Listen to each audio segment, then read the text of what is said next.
बिस्मिल्लाहिर्रहमानिर्रहीम अस्सलाम वालेकुम व्यूअर्स की हाल चाल है थोड़ा। उम्मीद करती है तुम बिल्कुल ठीक हो। मेरे YouTube चैनल का नाम है नूर फातिमा हैप्पी व्लॉग्स, जिसनों लाइक करो, सब्सक्राइब करो ते अच्छे अच्छे प्यारे प्यारे कमेंट्स करो। मैं कर रही हूँ कपड़े सिलाई ते मैं अपने व्यूअर्स दे नाल एक गल शेयर करा, क्योंकि मैं एक कपड़े भी सिलाई कर लेनी हूँ।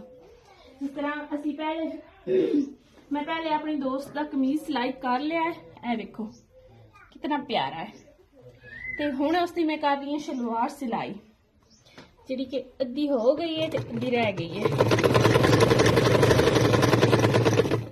क्योंकि उन्हें जाना है किते काम ते नहीं जाना है दरबार ते जेड़े अजकल मतलब जांदियां बसां उस दे विच खारे वाले पीर तुसीं सुनिया भी होना है, खारे वाले पीर जाना है, होर किते जाना उसी हाँ जी शाह जी होने।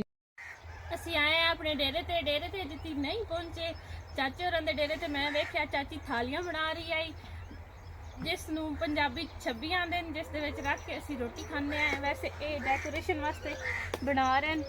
ਇਹ ਵੇਖੋ ਕਿੰਨੀ ਪਿਆਰੀ ਹੈ। ਇਹਦੇ ਵਿੱਚ ਧਾਗਾ ਇਸਤੇਮਾਲ ਹੋਇਆ ਹੈ, ਜਿਸ ਸੂਈ ਦੇ ਵਿੱਚ ਪਾ ਕੇ ਉਹਨਾਂ ਧਾਗਾ ਇਸਤੇਮਾਲ ਕੀਤਾ ਹੋਇਆ ਤੇ ਇਹ ਜਿਹੜੇ ਵਿੱਚ ਤੁਹਾਨੂੰ ਨਜ਼ਰ ਆ ਰਹੇ ਨੇ ਮਾਂਜਾ ਇਸਤੇਮਾਲ ਹੋਇਆ ਹੈ, ਜਿਸ ਦੇ ਉੱਪਰ ਉਹਨਾਂ ਨੇ ਰੈਪਰ ਇਸਤੇਮਾਲ ਕੀਤੇ ਹੋਏ। ਇਹ ਵੇਖੋ ਜਿਸ ਨਾਲ ਗਿਫਟ ਪੈਕ ਹੁੰਦੇ ਨੇ ਰੈਪਰ ਹਨ, ਇਹਨਾਂ ਨਾਲ ਵੀ ਛੱਬੀਆਂ ਬਣ ਜਾਂਦੀਆਂ। ਇਹ ਇਹਨਾਂ ਧਾਗਾ ਇਸਤੇਮਾਲ ਕੀਤਾ ਛੋਟਾ ਛੋਟਾ ਬਣਾ ਕੇ ਉਹਨਾਂ ਰੱਖਿਆ ਹੋਇਆ। ਇਹ ਇਸ ਤਰ੍ਹਾਂ ਪਹਿਲੇ ਬਣਾਉਣਾ ਪੈਂਦਾ ਤੇ ਫਿਰ ਇਹ ਛੱਬੀਆਂ ਬਣਦੀਆਂ।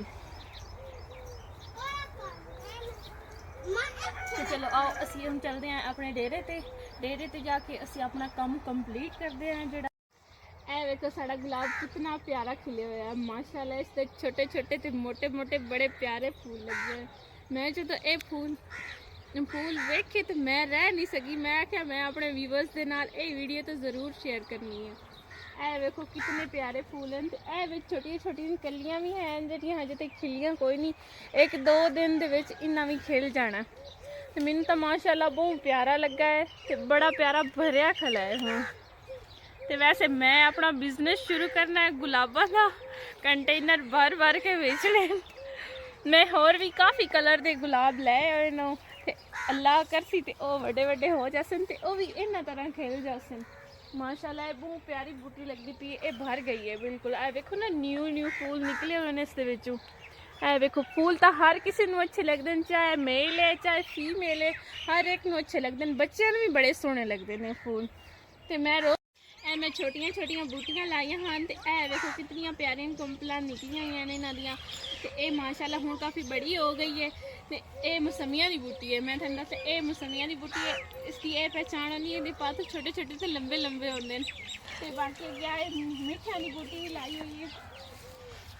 ये माशाल्लाह काफ़ी बड़ी हो गई है। हाँ जी ये काफ़ी बड़ी हो गई। तो मैं हूँ आख्या मैं जेड़ा है ये भी अपनी व्यूअर्स के नाल शेयर कर लवां कि मैं इतनी ज़्यादा बूटियां लाई हैं मिठियां दी। ते यह अगे माल्टियां की बूटी है।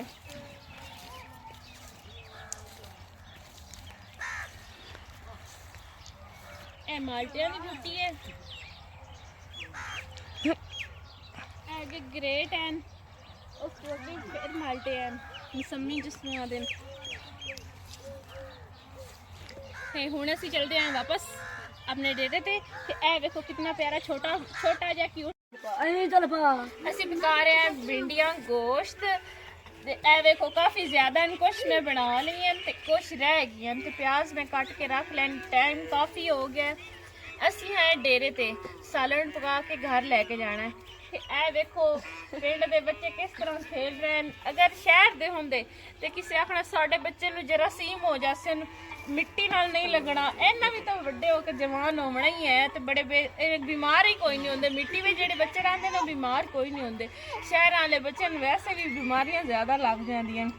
ते सालन असीं इत्थे बना लैना, रोटियां जाके घर बनानियां। असीं पिंड चले जाना वापस, फिर उत्थे जाके असीं खाना खसाना। ते होर हबीब देखो साडा ओ भी उन्हां दे नाल रल के खेल रहा है। वैसे मैं खेलन कोई नहीं देंदी मिट्टी दे विच, वैसे मैं भी कोई शहरी होने वाली फीलिंग करदी हाँ।